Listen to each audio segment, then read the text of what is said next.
the challenging topic of recruiting franchisees and what information a franchisor gives them about the business before they start, and in particular, financial forecasts. Obviously, from an ops point of view, hopefully they can see that, but financials they're not going to know. So you need to be able to share something. One of the sticking points, I suppose, when we're working with a lot of these startup franchises, so they've got a corporate structure and they've got a hopefully units business, whatever it is that is doing the revenues, and they've got a good P&L, and that's probably why they've said, yep, we can franchise that business, and why we've also looked at it and said, yes, it's franchisable, but we need to be able to share financial data with potential franchisees, and they need to know whether it's worth it for them, and what their expectations should be. Obviously, you need to be very careful with what you're sharing and only share information that is true and correct, and also need to explain where that data has come from, because if it's, if we haven't got a franchise operation, we haven't got someone to say, this is a franchisee that launched, this is what they did in year one, this is what their net profits are, this is what, what their growth line is looking like.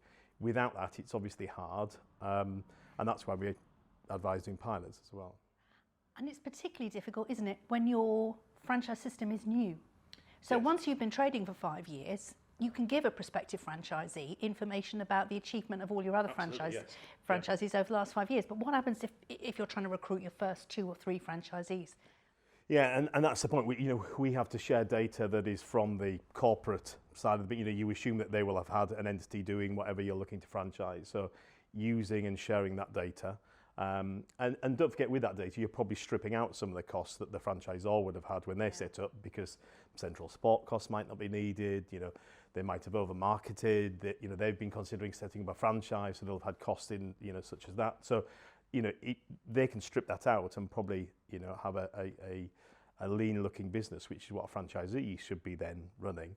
But you just need to explain to the franchisee, hey, listen, we are new. We're franchising off the strength of what we've been doing so far, and we can hopefully show and demonstrate that. But yet, from a financials point of view, we can't share yet a P&L from a franchisee and how they've performed. Yeah.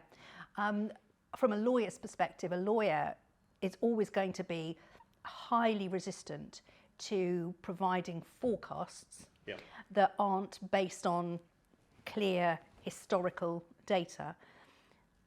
But lawyers have to accept the reality, which is it's very difficult to recruit franchisees if you're not giving them some indication of a financial forecast. It's just worth bearing in mind that it is the first thing that franchise lawyers look at if a franchisee comes to them and says, I want to find a way out of my agreement.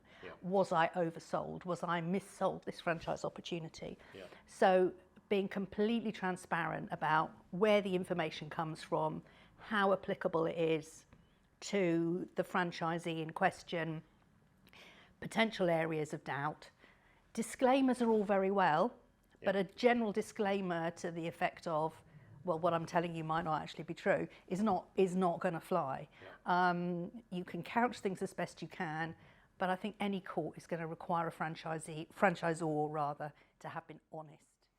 Absolutely, and when we look at the P&L, I'd rather share every line, or potential line of a P&L, because you don't know what you don't know. So a franchisee coming in needs to know, there's a monthly cost for that, there's a annual cost for the other, there's things that we might need to sign up for that are external, but to be part of your system.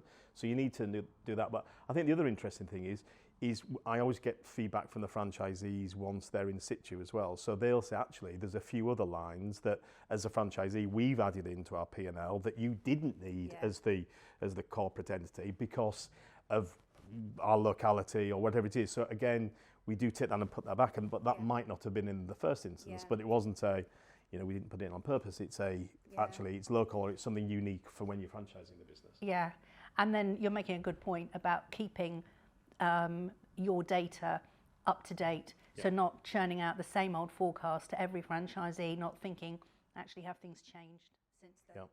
And hopefully, obviously, the benefit of franchising, the cost of sales will be all coming down as they're getting better purchasing power if it's in, or whatever commodity you're buying. So hopefully there's benefits getting into that P&L as well over time. Although I think what you're saying is err on the side of caution in terms of what Absolutely. you're forecasting. Absolutely.